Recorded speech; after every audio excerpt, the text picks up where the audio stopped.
Ahoy there, Grogner. Hexabu here. I have a bit of a question for you. Would you like to win this war?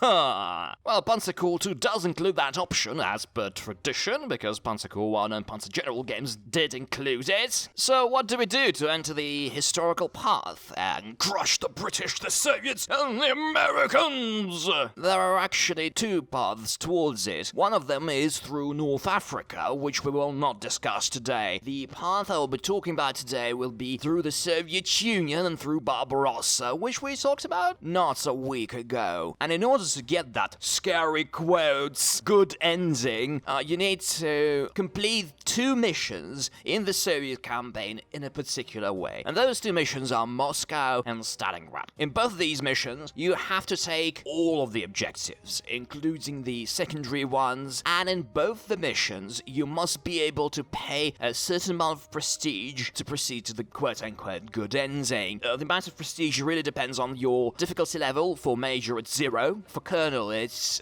1,000. For General, it's 3,000. For Field Marshal, it's 5,000. And for Generalissimo, it's 10,000 prestige. Incredible, given the prestige penalties you get in Generalissimos. Just so that you know, in Moscow, you're not prompted about the spending of prestige, about getting to the quote-unquote good path. You just quietly dock prestige if you can, and if you have taken the secondary objectives. And in Stalingrad, after Stalingrad, if you have taken all of the objectives, including secondary ones, you will be asked if you want to go along the Volga and spend, say, 3,000 prestige, as I did on General, or if you're going for the historical scenario and are escaping from Stalingrad and going essentially for the lose the war scenario. So if you don't get anything after Moscow, if you're just getting Kharkov 42 mission without any questions, don't worry. If you've done everything right, it's all fine and you're on the right track. And talking about Kharkov 42 and the other missions between Moscow and Stalingrad, I'm not going to talk about them. They're much easier than Moscow or Stalingrad. However, now that we're talking about these interim missions, I must note that in Sevastopol, you are given the opportunity to buy the Gustav gun. And please do. It's extremely expensive. It's 5,000 prestige. It's 7 core slots, but it's worth every bit of prestige you're paying for it. And actually, I've been asked by people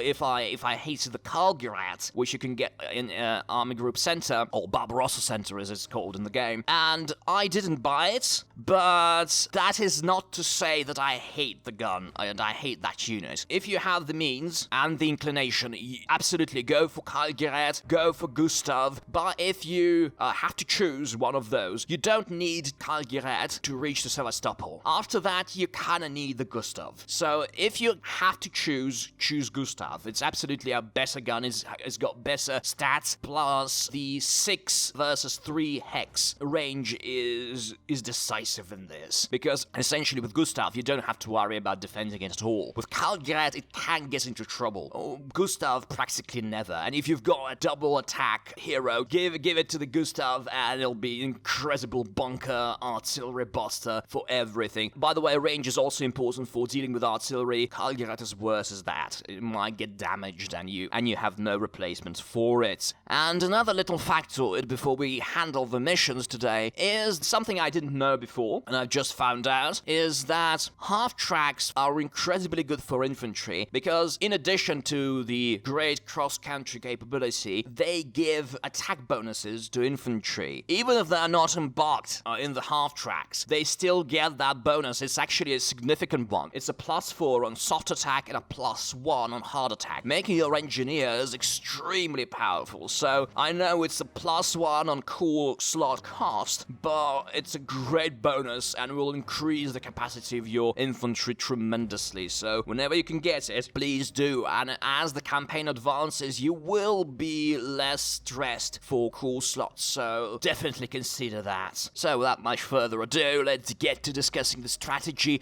in 4 missions, which effectively start the winning the war branch of the campaign. Moscow, Stalingrad, along Volga, that comes after Stalingrad, and Kuybyshev.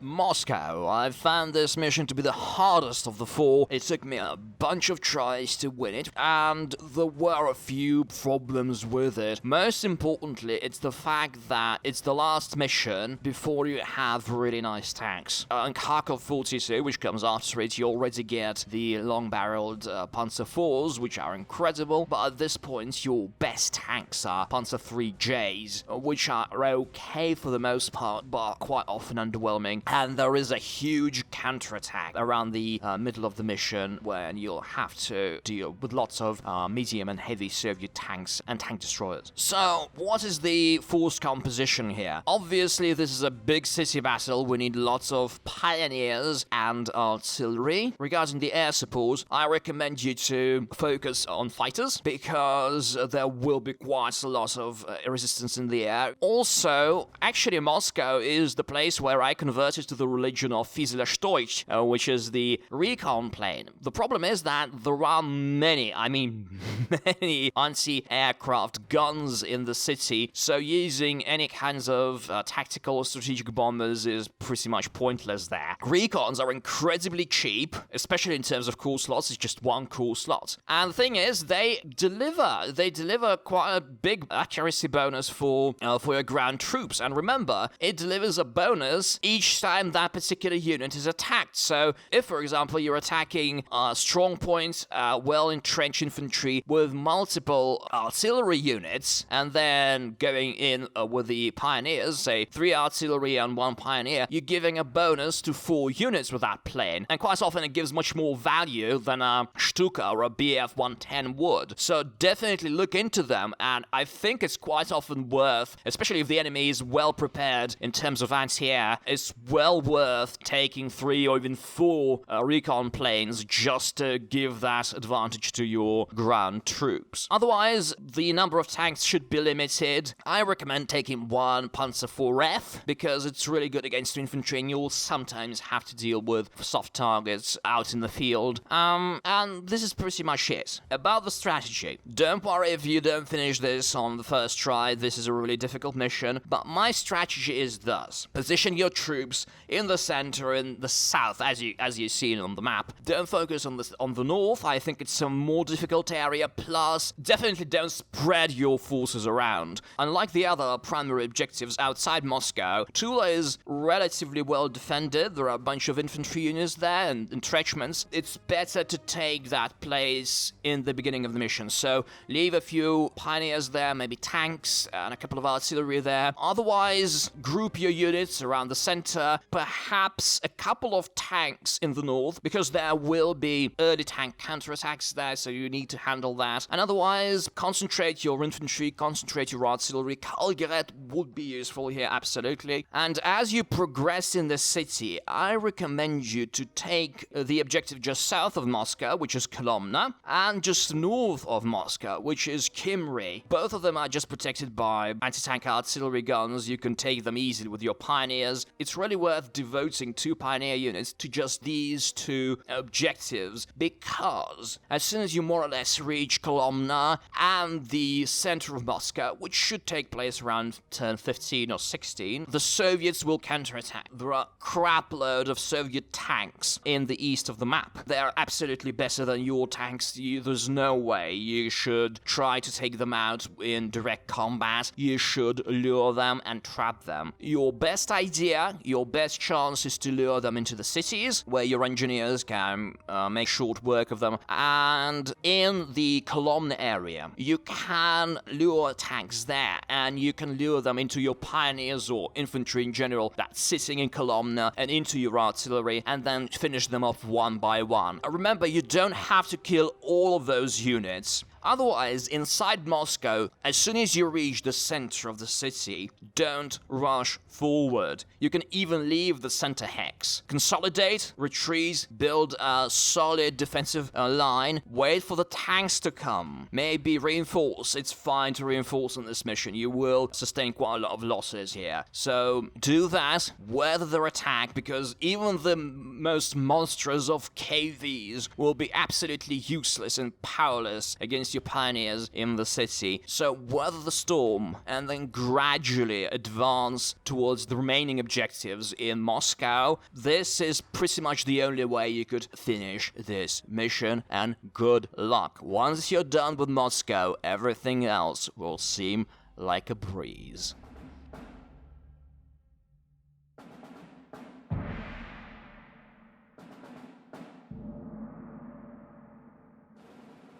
Now, Stalingrad, the mission that, based on my observations, people have the most trouble with. And I'd say after Moscow, this is an easier mission, especially since Moscow provides you with the experience and the knowledge of how to handle these bigger cities. So this is one of the missions where you should trust the briefing and overall follow their advice in terms of where you should first attack. Do take Mamayev Kurgan, because, well, it's got a nice open field in front of it, and it's a good hill for mounting artillery there, and advance towards Red October, and then northwards to Tractor Factory, and then southwards up until the very end of the mission, Southern Station and beyond. And the biggest difficulties in this mission are, first of all, not losing too many troops when advancing into the city, when taking Red October, when taking Mamayev Kurgan, because this time the Soviets have really good infantry with the guards, with the SMG infantry, and they will not stop at counter-attacking you. So cover your flanks, always cover your infantry with artillery, unless you know for sure that a particular infantry unit is not in any danger of counter-attack. So be always prepared for Soviet infantry just coming out of the dark and trying to kill you. That's one. Be careful. Second problem is really reaching the Southern Station, and especially that secondary objective past it. Doing it on time. So one of the things that you should do to make it easier in the south is dispatching maybe 2 tank units towards the south. Take a couple of auxiliary infantry units because there are bunkers and anti-tank guns on the way, and advance with your tanks towards the absolute south of the city. Take the little airfield just in the southwestern corner of the map, because it's the closest airfield to that last objective, and this is where you will be able to use your planes. They don't have any AAs there. Otherwise, you will have big problems trying to get your planes anywhere at that point. Third problem, in my opinion, Stalingrad is the closest to where the Soviets actually kind of achieve their superiority in this game,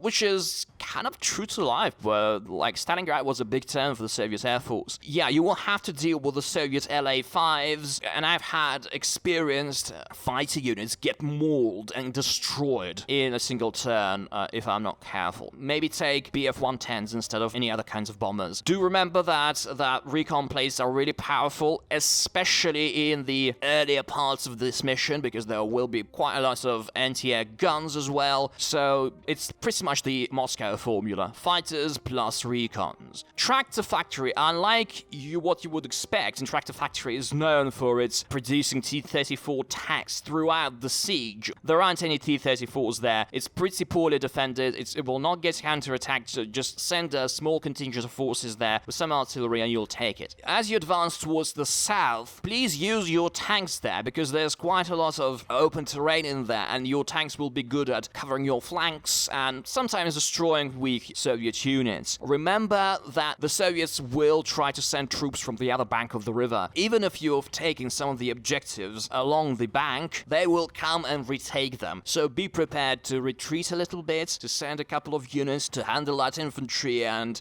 this is all the advice I can provide you with. Use your Gustav, use your Karlgrat, and they will bring you to victory.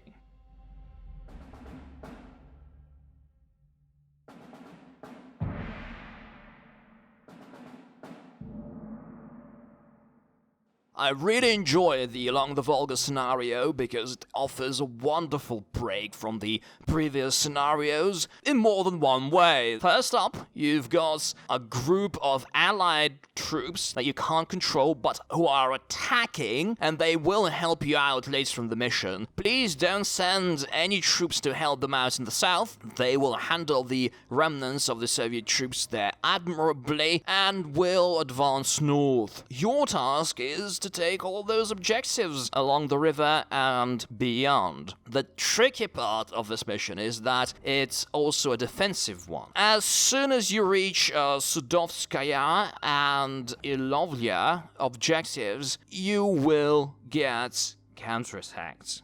See this huge open space in the northwest of the map? It's teeming with tanks. So your task in the beginning of the mission is to clear the area between the Volga River and the Don River and reach the line between Sudovskaya and Ilovlya. Reaching them will trigger the counterattack, so be very defensive about this. Send your tanks, but close the ranks. Don't leave any gaps. Provide lots of artillery support and weather the storm. There will be quite significant counterattacks with KV tanks, with modern T-34s, with anti-air guns, with Su-76s. The full set of Soviet mechanized trouble is awaiting you there. Regarding the air support, the problem of this mission is that there will be quite a lot of turns with snowy weather when you will not be able to use any of that. So perhaps focus on recons and definitely fighter planes because there will be resistance there. Bombers, perhaps not, because they will often be left at the airfields because of the weather. In the east, along the Volga, use your top heavy artillery, i.e. Gustav and Kalgret, to destroy some of the heavy artillery the Soviets have on the eastern bank of the river, and destroy the enemy bridging units there, because the Soviets have lots of infantry on the eastern bank of the Volga, and you have to destroy the bridging units and the artillery there, which will leave them the bridge next to Bykovo as the only way to advance across the river. So at that point you will be able to make a choke point there. They will not be able to cross there. As soon as you destroy the enemy horde of tanks in the west, probably don't bother about the westernmost flags there and focus on the objectives on the western bank of the Volga River. Be prepared for minor counteroffensives there as well. The Soviets will have some tanks left, including T-34s and KVs, so don't rush it too much. Still cover your tanks with artillery and cover your flanks. You might get into trouble otherwise. From thereabouts,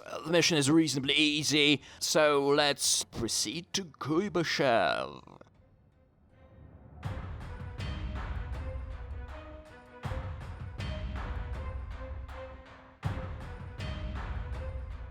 Kuybyshev is where the Soviet Union ends for this game, and it's quite appropriate because the city was used by the Soviet government. Actually, it was evacuated there from Moscow in 1941, and only the military authorities remains in Moscow. So that's quite interesting. It was supposed to be the alternative Soviet capital during the war. Historical matters aside, you have a crap load of time in this mission. Normally, you have 35 terms to complete it, and it's a small map. I have been able to complete it in 21 turns, and this recording is of that particular run, but you don't have to do it. You have lots of time to handle this map. You can do it very methodically and slowly because there will be counterattacks, there will be unpleasant surprises in there. First of all, you're getting Tiger 1s. Get as many as you can. I know they're pretty expensive in terms of cool slots, but please do upgrade your infantry to 43 models and fighters to Focke-Wulfs 190, and your first task will be to go north to Kuznetsk because we'll have to take it, and I found that spreading your forces around and going north and east at the same time is somewhat problematic and may get you into big trouble. Take Kuznetsk. There will be no serious counterattacks from the east except across that bridge next to Volsk. For a significant part of the mission, the river will stay unfrozen, so they will only be able to cross it at the bridge, so you won't have to worry about counterattacks from the east. Kuznetsk, it is very well defended. The AT guns, artillery, and AAs are just clustered in there, plus there are mines. Be careful, bring your long-range artillery there, and slowly destroy the ATs, destroy the artillery, and dislodge all of the infantry and clear that area. After that, proceed east, but as soon as you deal with Slitherine and reach that airfield next to it, stop. consolidate your forces, defend them with artillery, and advance very slowly, because especially in the north of the map,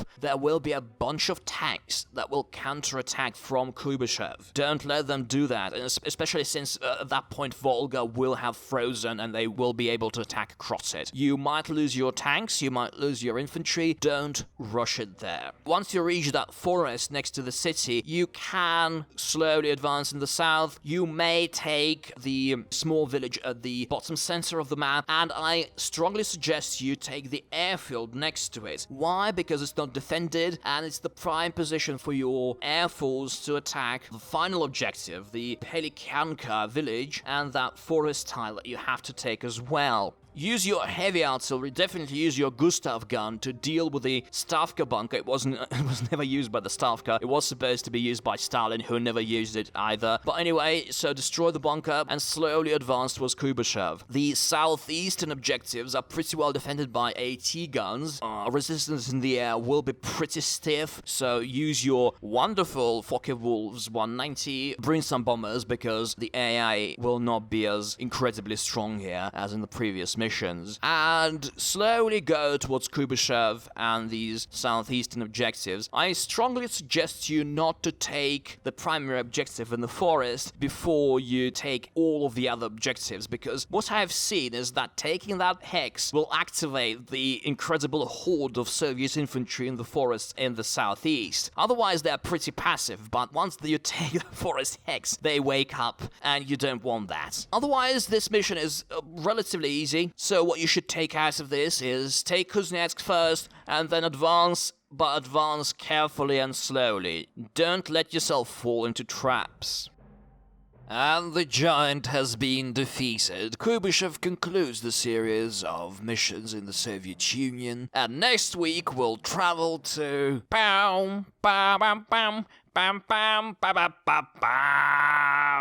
Cheers. And now, a little joke to end the day. What is the least favorite season in the Soviet Union? Fall. Night!